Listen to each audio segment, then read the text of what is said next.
Here comes Jill Stein.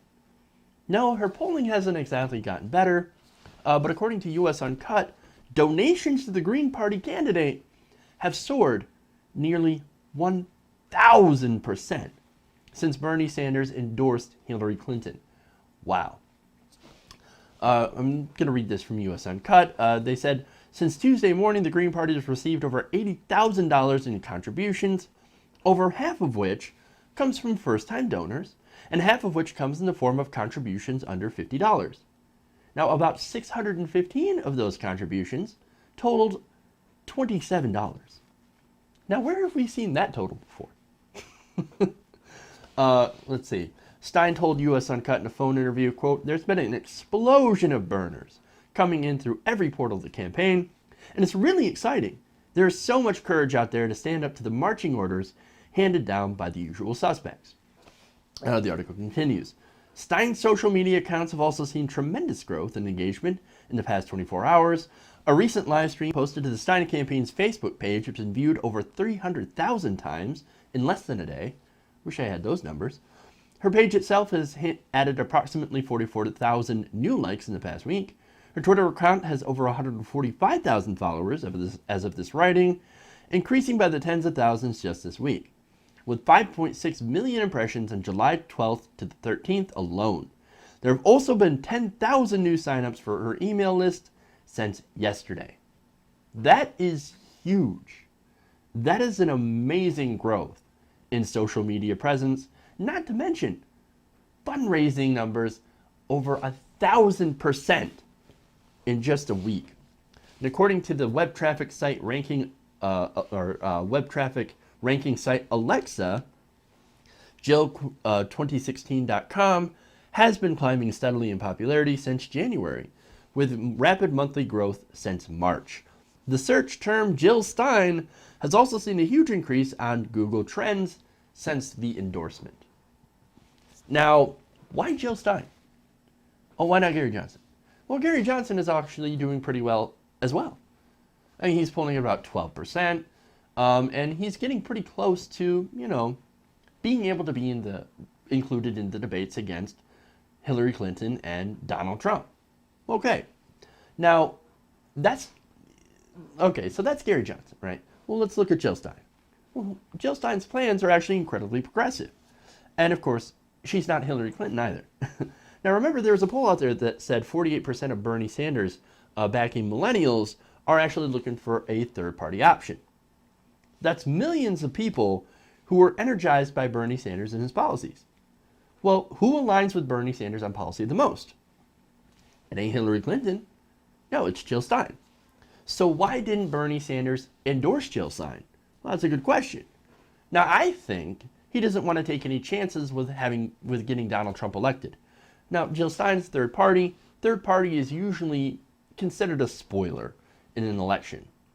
Now, normally I would agree, but this election has broken so many rules that, well, what's normal in most elections, in this election it isn't.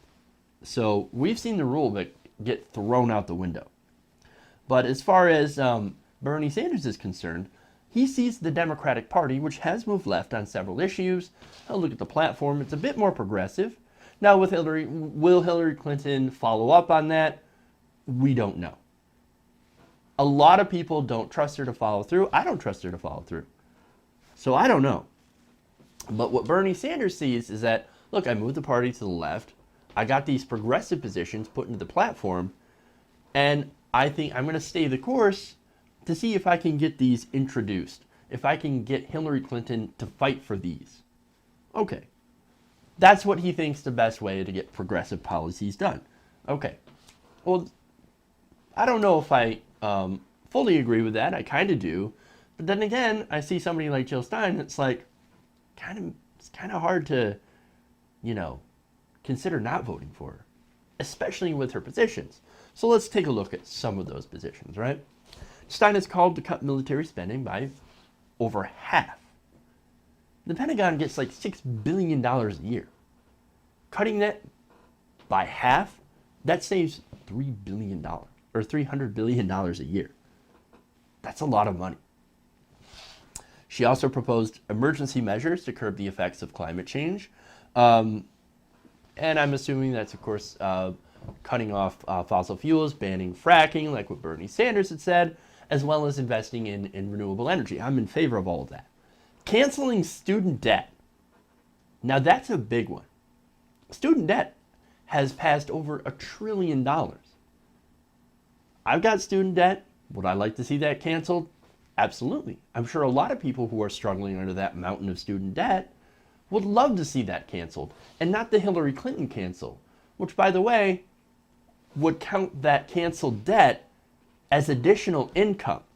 Now, I don't think, Jill Stein's works that way because, as I've mentioned, she's far more progressive than Hillary Clinton or even Bernie Sanders' plans on this.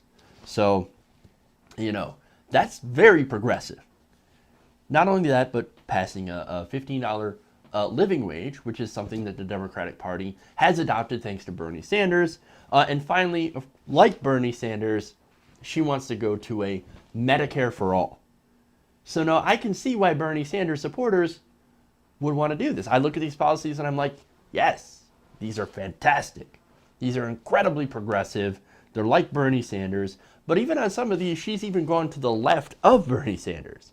And thankfully, it's good to see that there are people that are following that are still fighting for these progressive values. Now, according to the article, and going back to that, quote, Dr. Stein believes that the momentum behind the Sanders campaign was a deeper reflection of the discontent and chagrin with the current political system. Now, I want to add on to that, right? Bernie Sanders, what he did was awaken progressive America that has been so beaten down by conservative policies, by supply-side economics, by tax cuts for the rich, by unions being destroyed, by stagnant wages and huge student debt. Bernie Sanders has awakened that progressive, majority of people because, look, on issue after issue, Americans are far more progressive than our politicians think that we are. The average politician thinks that a regular person, regular American, is about as conservative as somebody living in Louisiana. Okay? We're far more progressive, issue by issue, healthcare, taxes, debt, all that stuff, minimum wage. We're far more progressive than they think. And now Bernie Sanders woke that up. And now Jill Stein wants to capitalize on that. And for good reason. There are a lot of people out there that are now saying, look, Bernie Sanders, we like what you've done for us. You've helped us, give us a voice, right? Now you're endorsing Hillary Clinton. We don't agree with that. We're going to continue to fight your revolution with or without you. Fair enough. Fair enough. Now, Stein said, quote, Donald Trump and Hillary Clinton are not a mistake. As big money has become more concentrated and political establishment has become all the more corrupt and is not really capable of offering real candidates. Now, that's another important thing. Now, I mentioned some of the progressive priorities that aligned people to Bernie Sanders, that really got people to look at Bernie Sanders and go, that's the guy. Well, one of them, and it should be number one on the list, is campaign finance reform. The fact that money in politics corrupts politics. It corrupts politicians. And of course, the American people, whether you're left, right, or center, we all agree that money corrupts politics, and we want to get the money out of politics. Get that special interest money, the donor money, and the union money. Get it all out of politics. It doesn't belong there whatsoever. And here's Jill Stein essentially saying, look, what you have on both the Democrat and Republican side is big money, special interests that are controlling the process. I don't have that. Bernie Sanders didn't have that. Bernie Sanders isn't in the race anymore as far as she's concerned. So the natural position for you young progressives is to come back to Green Party. And we can do what Bernie Sanders tried to do. And I understand that message and I get that message. And it's a very powerful message that I think is obviously speaking to a lot of people. Now that you have donations to Jill Stein's campaign increasing 1,000%. That is amazing and unprecedented. Now, Jill Stein also said to US Uncut, quote, Bernie gave them a run for their money. As deep of a challenge that could be possibly made. He made it. He broke every tradition and every record in the best way possible and developed a whole system of small donor funding that's never existed before. He challenged the system to the root, and it proved itself to be incapable of responding to the politics of integrity and a mass social movement. Look, I can't really argue with that statement. That's a lot of praise for Bernie Sanders. However, the question is, can she win where Bernie Sanders fell short? Now, on that, she's got a lot to do. According to Stein's website, her campaign has secured ballot access to 23 states and Washington, D.C., and petition signatures are currently being collected for ballot access in 27 others. Stein and her campaign said her campaign has many irons in the fire and will be on 90 to 95% of ballots after petitions are delivered to various Secretary of States. Now, that's a problem. You can't vote for her if she's not on the ballot. So hopefully she has a way to be able to get on the ballots in every single state. That's very, very important. Something else that's very, very important is that she's got to hit 15% in the polls in order to get in the debate. If you can get into a debate, right, and challenge Donald Trump and Hillary Clinton and promote your progressive ideals in front of a wide audience, that's going to do wonders for your campaign. One of the major problems and hurdles in the Bernie Sanders campaign was lack of media coverage. Media didn't want to cover him. They had a blackout. And yet still, despite that, Bernie Sanders still did very well because he was part of the Democratic Party. Jill Stein is going to face a much harder road ahead. Even if she does get into debates, will she get enough media time in time to not just be a spoiler, but to actually be a real contender that can take votes from Hillary Clinton and even Donald Trump? We have yet to see. We have yet to see. And look, even with all of her progressive priorities, she'll still need backup from Congress, even if she does get elected to do a lot of these things. Now, it was the same with Bernie Sanders, and I had to mention that. So look, I like Jill Stein.